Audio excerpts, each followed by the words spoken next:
안녕하세요. 전능하신 하나님이 우리 성도님을 항상 지켜주시며 은혜 안에서 붙잡아 주시기를 주님의 이름으로 축원합니다.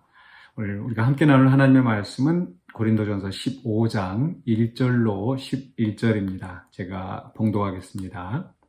형제들아, 내가 너희에게 전한 복음을 너희에게 알게 하노니 이는 너희가 받은 것이요 또 그 가운데 선 것이라. 너희가 만일 내가 전한 그 말을 굳게 지키고 헛되이 믿지 아니하였으면 그로 말미암아 구원을 받으리라.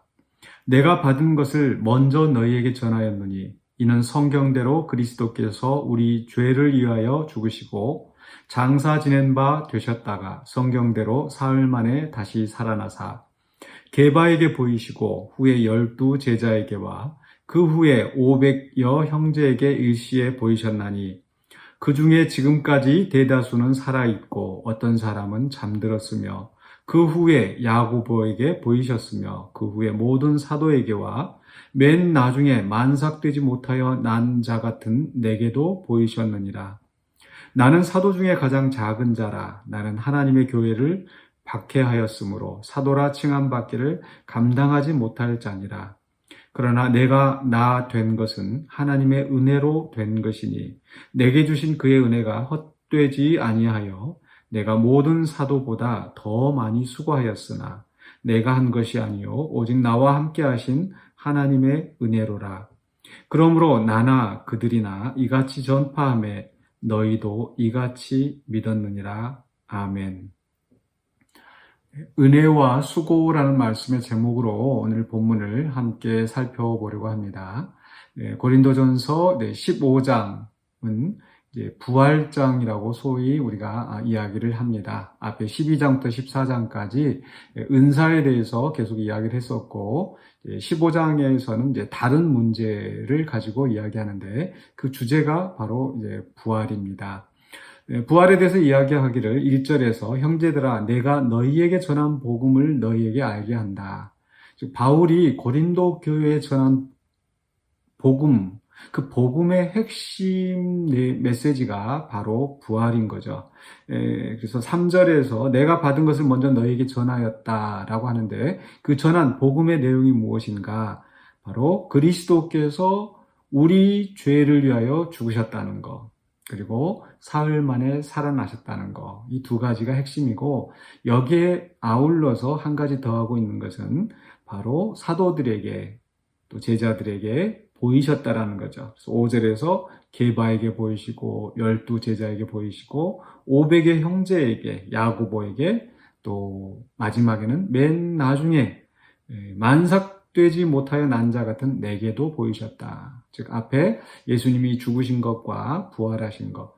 만약에 예수님이 부활하시고 바로 승천하셨으면 제자들은 보지 못하고 부활의 소식을, 부활에 대한 믿음을 갖기가 어려웠을 겁니다. 그러나 예수님께서 직접 그 부활하신 몸을 제자들에게 보이신 거죠. 이것도 우리 주님의 놀라운 은혜입니다. 그렇게 보이신 이유가 무엇이겠습니까?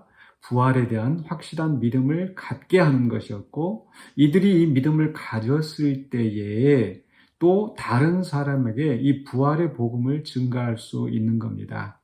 그래야 다른 사람들도 그 증거를 듣고 예수님의 부활을 믿고 예수가 그리스도 되신 것과 또 그가 우리 죄를 위하여 죽으신 것을 믿게 되겠죠. 그렇기 때문에 이 예수님께서 이 제자들에게 보이셨다고 하는 것은 굉장한 우리 주님의 은혜이고 또 우리 구원을 위한 정말 빼놓을 수 없는 그런 과정이었었던 거죠.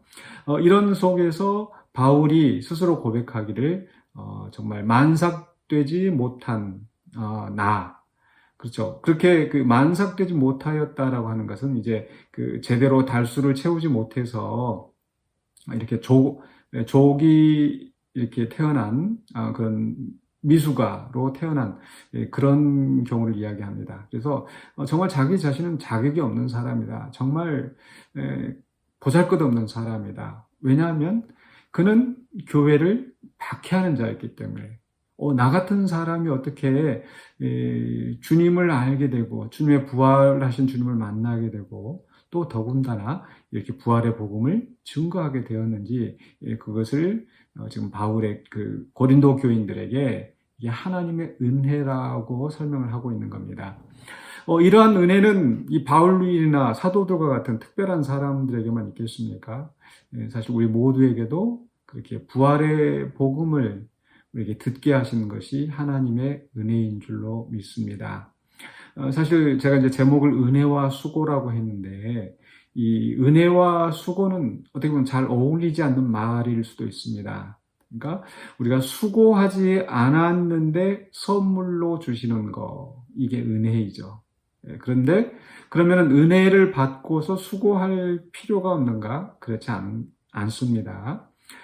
다시 한번 다른 표현을 해본다면 우리가 어떤 행위를 통해서 구원받는 것은 아닙니다. 우리가 믿음으로 하나님의 은혜로 구원을 받는 거죠. 지금 오늘 말씀 속에서도 이 사도들에게 예수님이 나타나셨다라는 거, 이게 사실 그들이 뭔가 이 예수님의 부활을 준비하면서 정말 굉장한 어떤 덕을 쌓았기 때문에 또 예수님이 체포당하실 때 예수님과 함께 하면서 그 고난을 짊어지고 그들이 정말 이제 부활의 주님을 만날 만한 자격이 있는 사람들인가? 전혀 그렇지 않죠. 그들은 예수님께서 그 십자가에 못 박혀 죽으실 때, 또 체포당하실 때나 또 그 무덤에 묻히시게 될 때나 이들은 비겁하게 도망갔습니다. 예수님을 부인하기까지 했습니다. 그런데도 우리 주님이 부활하신 후에 그 제자들에게 나타나신 거죠. 내가 너희를 못 믿겠다. 너희들 어떻게 나를 떠날 수 있느냐. 이렇게 버려두지 않으시고 그 연약함을 아시고 또 그들을 찾아오셔서 더 굳건한 믿음을 주신 겁니다. 이 부활의 주님이 그들에게 나타나신 것 자체가 은혜였던 거죠. 사실 우리가 하나님을 믿고 예수님을 믿고 구원을 받는 것이 정말 전적인 하나님의 은혜입니다. 그런데 그 우리가 수고해서 어떤 공로를 세워서 그 은혜를 받을 만한 건 아니라고 그랬죠. 근데 오늘 바울이 또 이야기하는 건 뭡니까? 10절에서 내가 나된 것은 하나님의 은혜로 된 것이다 라고 이야기하면서 그 다음에 주시는 말씀이 내게 주신 그의 은혜가 헛되지 아니하여 내가 모든 사도보다 더 많이 수고하였다. 만삭되지 못한 자와 같은 나, 교회를 핍박하던 나에게 이렇게 주님이 큰 은혜를 베풀어 주셨으니 내가 더 열심히 이 복음을 증거해야겠다. 이래서 바울은 다른 사도들과 달리 이 예루살렘을 떠나서 또 유대인에게만 전한 것이 아니라 이방 곳곳에 다니면서 복음을 증거하지 않았습니까?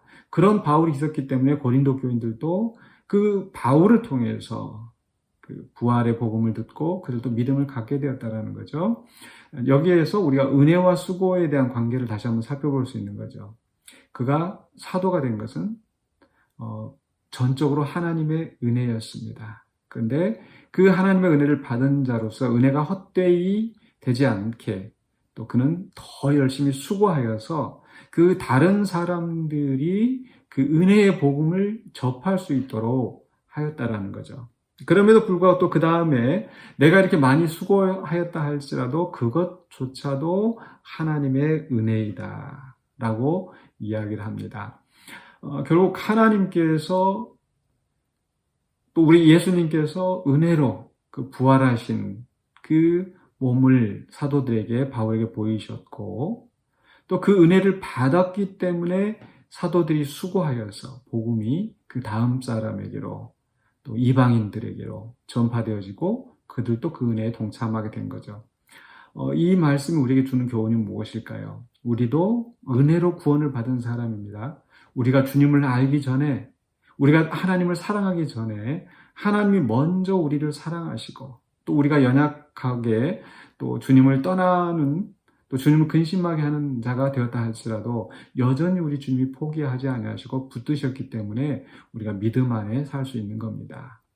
그 믿음으로 또 우리가 은혜 안에서 구원받았기 때문에 이제는 우리가 주님을 위하여 살고 또 그 주님이 주신 은혜가 나에게서만 그치는 것이 아니라 또 다른 사람들에게 선포되어지고 전파되어져서 그들도 은혜의 길에 동참할 수 있도록 우리가 수고해야 되지 않겠습니까? 그 수고는 하나님 앞에 무엇을 얻어내기 위한 그 공로로서가 아니라 이미 받은 자로서, 은혜 받은 자로서 감사하여서 또 복음의 빚진 자로서 그 역할을 감당하는 겁니다.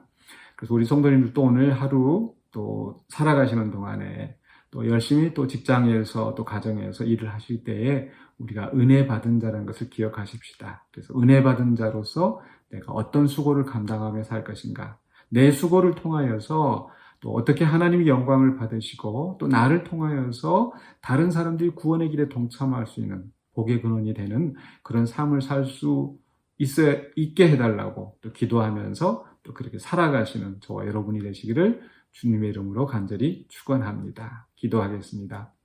사랑의 주님, 은혜를 감사합니다. 우리가 주님을 알기 전에 우리를 사랑하여 주시고 주님을 믿는 믿음 안에 구원받는 하나님의 자녀로 세워주심을 감사합니다. 그 놀라우신 은혜를 받은 자로서 또 주님이 우리에게 허락하신, 우리에게 부여하신 그 귀한 사명, 우리가 헛되이 낭비하지 않게 해주시고 받은 바 사명대로 그 삶의 현장 속에서, 삶의 자리에서 우리에게 맡겨주신 사명을 잘 감당하며 주의 아름다우신 덕을 선포하며 구원의 길로 많은 사람들을 인도하는 우리의 삶이 되게 하여 주시옵소서. 그리하여 우리의 수고를 통하여서 또 더 많은 영혼들이 주님 앞으로 인도함을 받고 하나님의 나라가 확장되는 역사가 있게 하여 주시옵소서. 예수 그리스도 이름으로 기도하옵나이다. 아멘.